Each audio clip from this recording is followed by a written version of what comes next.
اسمي يونان يوسف يعقوب، تخصص حفر على الخشب. ان احنا هنا اهميته في التخصص ده ان احنا بندرس وبنشتغل على الخشب وبنعمل منه اشكال وبراويز وترابيزات وكراسي عن طريق مكدات او عن طريق المنشار او الاركيت أو عن طريق مكدات معينه. فان احنا في اولى درسنا ازاي نعمل اهرامات بالمكدات على خشبه، درسنا ازاي نعمل زخارف او براويز ازاي اتعلمناها، وان احنا برضو بناخد تقييمات ودروس مهمه ومعلومات عنها. وفي تانية برضو عملنا اشكال اكتر وبراويز وبدأنا نتعلم حاجات وبدأنا نشتغل بالمنشار والاركيت.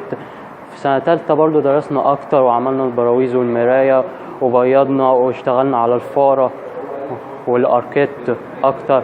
فعشان كده ده مهم جدا في سوق العمل، وان ده بيخليك تستفاد كخبرة وكمعلومة تنفعك في حياتك وفي شغلك. فعشان كده بنصح الشبان دايما انك انزل اشتغل.